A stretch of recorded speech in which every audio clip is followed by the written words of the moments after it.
This is the story of my backpacking trip through South America. I start in Ecuador, where I will learn Spanish and see other parts of the country. I continue traveling through the Colombian landscapes, from the desert to a 4-day hike in the jungle to the lost city. From there, I fly to Bolivia and meet my friend Miranda. Together we travel through great hikes and the freezing cold. In Argentina, I only visit the northern part and check out the area of Salta and Buenos Aires. I cross the border to Brazil to see the Iguazu Falls and end the trip in Rio de Janeiro.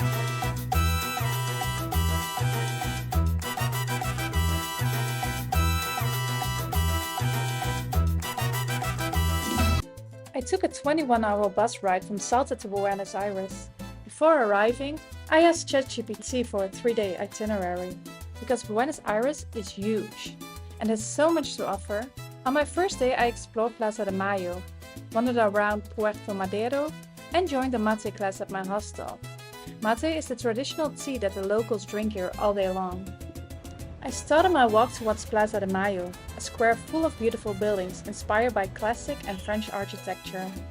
The weather was perfect and strolling around felt safe and relaxed.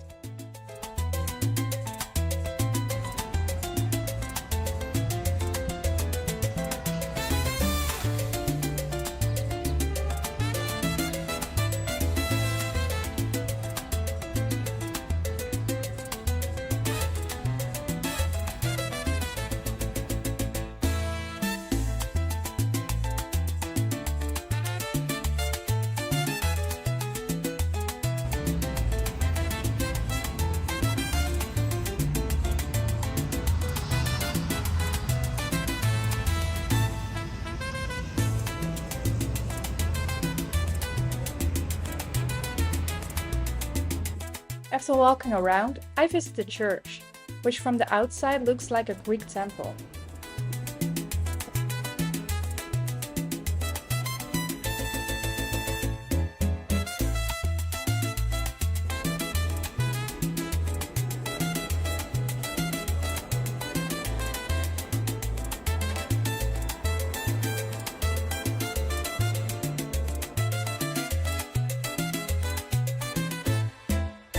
After a quick stop at the main square, I headed to Puerto Madero. It's home to a large ecological reserve and a scenic boulevard, the perfect spot for a beautiful afternoon stroll.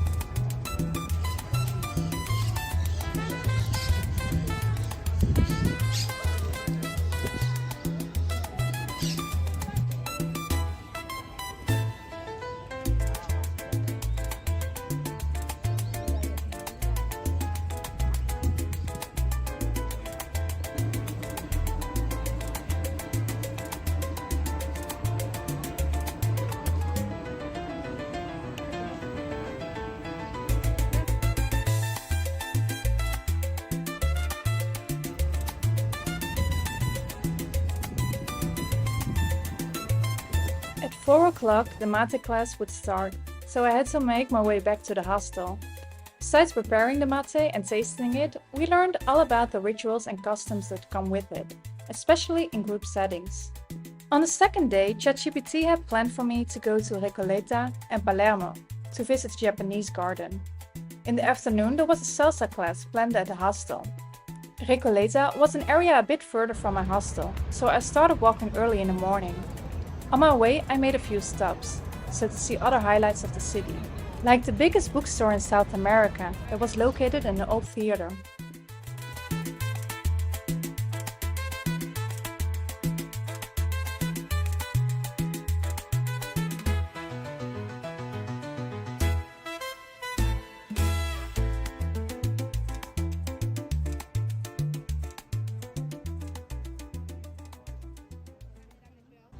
Recoleta is best known for its famous cemetery, where Eva Peron is buried. I walked all the way up there. But with the limited time, I decided to skip going inside and instead headed a bit further to explore the beautiful Japanese garden.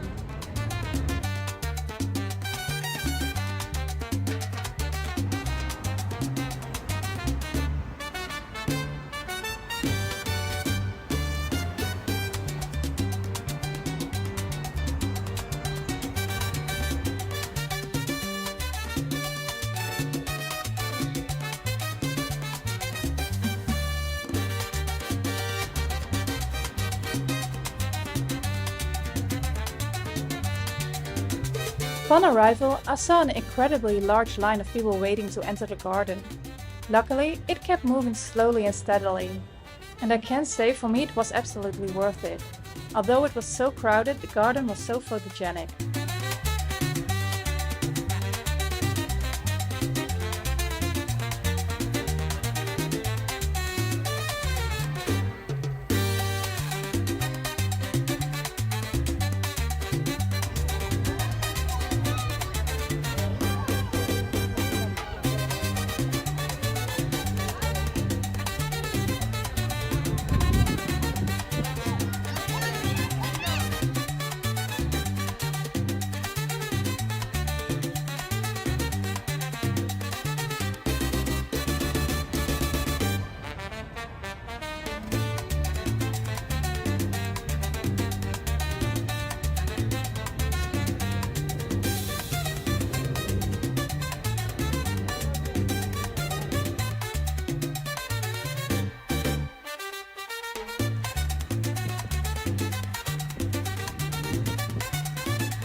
As someone who loves to take photos and videos, this was an absolute dream.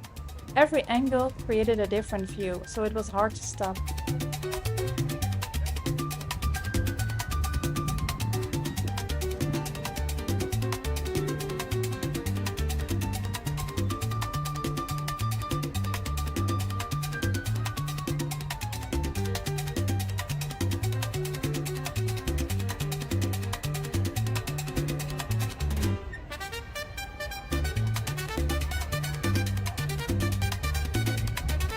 It was time to return to the hostel and try the free salsa class. There were not many people joining in at first, but in the end it was great. The last day, I planned to walk through the market of San Telmo, which was very close to the hostel, and visit the area of La Boca.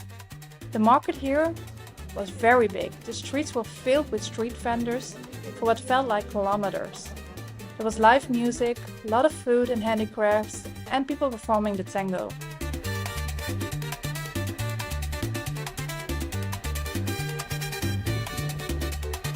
La Boca is mostly known for the football stadium and its colorful streets.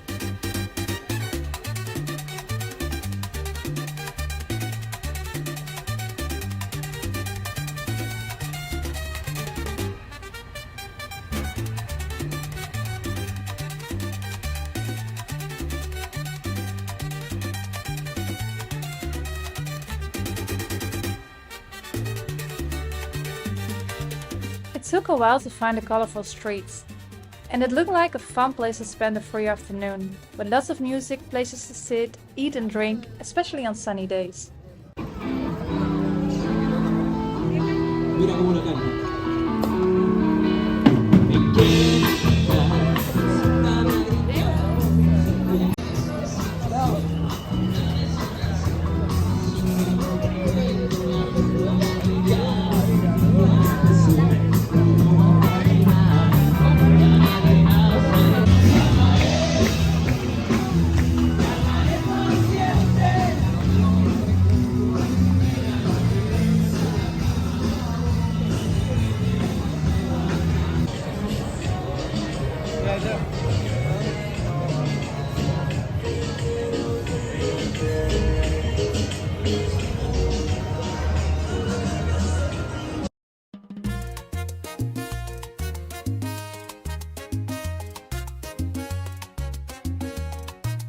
On the next episode, I will make my way to Brazil and see the Iguazu Falls. After that, I will travel to the last spot on this trip, Rio de Janeiro.